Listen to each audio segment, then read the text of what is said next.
kwento ng Pulang Araw ay ginawa ko right after matapos ang unang historical drama series ng GMA, yung Amaya. Unang buwan ng 2012, ginawa ko na yung konsepto ng Pulang Araw. Nagkukwentuhan kami ni Suzy Roctolero. Nabagit niya sa akin na gusto niyang gumawa ng isang project o meron na siyang mga matagal na pinag-iisipang proyekto. And timing din kasi ang gusto ni Suzy i-discuss ay yung cultural factor ng gera. Particularly vaudeville, theater shows, mga artista, yung propaganda ng mga Hapon ng time na yun. So sabi ko, sige, let's try to work it out. Pagkasabit ko, agad itong inaprubuhan ng GMA 2012 pa lamang. At nakita naman nila na maganda nga siyang isa telebisyon. At that time, hindi pa talaga natin namamaster ang CGI at napakamahal na produksyon ng Pulang Araw. 2023, biglang sinabi na baka ngayon na yung panahon para may-produce yung Pulang Araw. So halos nagdaan ng 12-13 taon. Ang natatandaan ko from the very start pa lang ng pagbe-brainstorm, inapasis namin lagi sa meeting na dapat dun sa show, laging mangibabaw yung pagmamahal. Pag-ibig sa bayan, pag-ibig sa pamilya, pag-ibig sa minamahal, pag-ibig sa teatro, pag-ibig sa sarili. Gusto namin pakita, sabi namin na in the midst of war, o lahat ng klaseng adversities, dapat laging nangibabaw pa rin at mananalo yung pag-ibig. Ang Pulang Araw ay hindi tungkol sa isang kilalang bayani. Ang Pulang Araw ay tungkol sa mga unsung heroes natin, yung mga walang mga pangalan na mga bayani na tumindig at lumaban para sa bayan.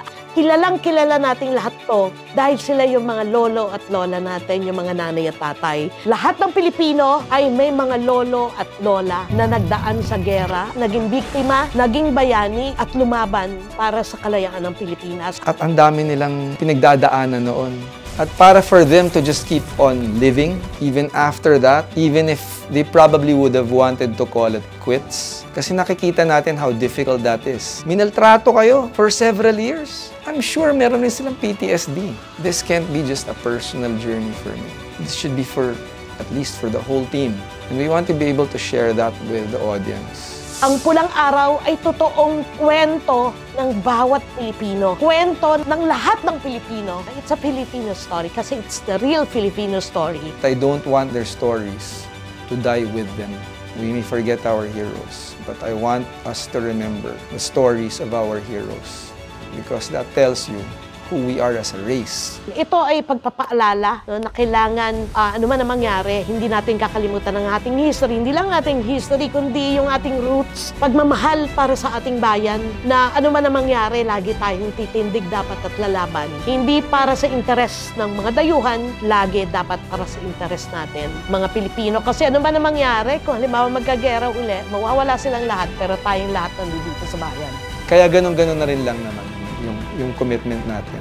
Kaya nakakapangliit na gagawa tayo ng isang bagay na gusto lang natin para maging bida tayo. Serbisyo ko lang to. This is my payback. I don't want to be recognized. Ang palagay ko dapat nire-recognize nga yung heroes. I think dapat natin panoorin kasi it's a very, very good show. Yung topic niya, napaka-relevant, napakamahalaga sa panahon ngayon. Yung kwento niya, maapektuhan ka, madadala ka talaga. Makikita mo na yung kasaysayan natin, pinersonalize, ginawang kwento ng nanay, kwento ng tatay, kwento ng kapatid, kwento ng mangingibig.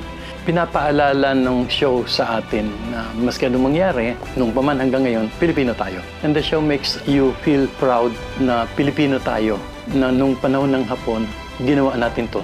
Nagkaisa tayo, lumaban tayo, pinaglaban natin ang ating pagiging Pilipino.